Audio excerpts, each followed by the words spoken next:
Hi everyone. So ఇది RRB NTPC ఎగ్జామ్లో previous physics సబ్జెక్ట్లో ఇచ్చిన బిట్ అనమాట. ఇది ఇచ్చింది ఏంటంటే, so which of the following units is used for measuring the amount of substance. So given options lux, option B mole, option C tesla, option D joule. ఇక్కడ యాక్చువల్గా answer ఏంటంటే amount of substance అనగానే మనకి option ఏమి పెట్టాలంటే mole. యాక్చువల్గా అసలు ఈ మోల్ అంటే మీనింగ్ ఏంటంటే the mole is used for measuring the amount of substance. ఒక అమౌంట్ ఆఫ్ సబ్స్టెన్స్ మెజర్ చేయడానికి యూజ్ చేసే యూనిట్స్ ఏమంటామంటే మోల్ అంటాం అనమాట. అయితే ఇక్కడ ఎస్ఐ యూనిట్స్ ఉన్నాయి. ఎస్ఐ అంటే మీనింగ్ దాని అబ్రివేషన్ ఏంటంటే ఇంటర్నేషనల్ సిస్టమ్ ఆఫ్ యూనిట్స్ అని మీనింగ్ ఎస్ఐకి అబ్రివేషన్. ఈ ఎస్ఐ యూనిట్స్ ఏంటంటే సబ్స్టెన్స్కి మామూలుగా మోల్ అని చెప్పాం. దీ వాల్యూకి ఒక కాన్స్టెంట్ వాల్యూ ఉండిద్ది. ఈ వాల్యూ ఏంటంటే మోల్ కాన్స్టెంట్ వాల్యూ ఏంటంటే 6.022 ఇంటూ 10^23 యూనిట్స్. ఈ 10^23 యాక్చువల్గా.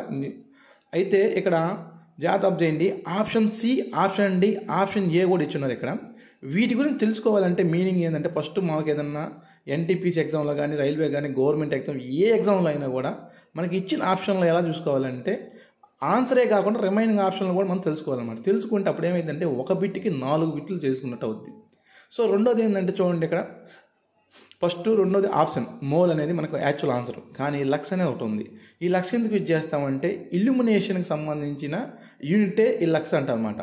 ఇల్యూమినేషన్ అసలు ఏంది అంటే మీనింగ్ ఏంటంటే టోటల్ అమౌంట్ ఆఫ్ లైట్ అనమాట. ఈ అమౌంట్ ఆఫ్ లైట్ అనేది సర్ఫేస్ మీద ఎంతైతే ఫాల్ అవుతుందో దాన్ని మెజర్ చేసేదానికి మనం ఏం చేస్తామంటే ఇన్ టర్మ్స్ ఆఫ్ లెక్స్లో మెజర్ చేస్తాం అనమాట. So next third option C ఏంటంటే టెస్లా. ఈ టెస్లా అంటే ఏంటంటే మీనింగ్ ఏంటంటే మ్యాగ్నెటిక్ ఫ్లక్స్ డెన్సిటీ అని ఒక పదం ఉంది.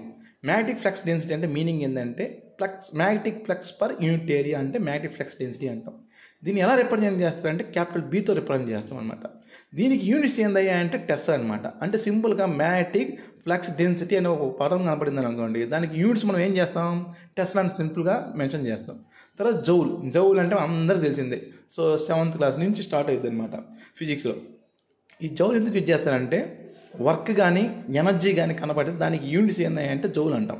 యాక్చువల్గా మనకు పవర్ అంటే డెఫినేషన్ ఏంటంటే power is equal to work per unit time అనమాట. అంటే ఒక యూనిట్ టైం ఎంతైతే వర్క్ చేస్తామో దాన్ని పవర్ అంటాం అనమాట. దాన్ని ఈక్వేషన్ ఎలా రాస్తాము, P is equal to W/T. ఈ P ఈజ్ ఈక్వల్ W/Tలో నుంచి మనం W అంటే ఏంటి మనకి వర్క్, ఈ వర్క్ ఈజ్ ఈక్వల్ టైం అయితే పవర్ ఇంటూ టైం అవుతుంది. ఇది మామూలుగా definition and as well as equation అనమాట. ఇది కూడా గుర్తుపెట్టుకోవాలి. అంటే ఇక్కడ ఒక క్వశ్చన్ నేర్చుకుంటే మనకి మామూలుగా ఒక క్వశ్చన్లో ఒక ఆప్షన్ నేర్చుకుంటే మనకి ఎన్ని ఆన్సర్ చేస్తాం, 4 క్వశ్చన్లకు ఆన్సర్ చేయగలుగుతాం. ఎలా ప్రతి 4 ఆప్షన్లు మనం 1 by 1 ఎలాబరేట్ చేసుకొని మామూలుగా దాని గురించి విశదీకరంగా తెలుసుకుంటే మనం ఆప్షన్స్ ఈజీగా ఐడెంటిఫై చేయగలమంట. ఇది మామూలుగా ఫిజిక్స్లో ఆర్ఆర్బి ఎన్టీపీసీ ప్రీవియస్ ఎగ్జామ్లో ఇచ్చిన ఒక బిట్ అనమాట. ఈ ఒక్క బిట్ తెలుసుకోవడం వల్ల మీకు 4 ఆప్షన్స్ గురించి తెలిసిందనమాట. Thank you.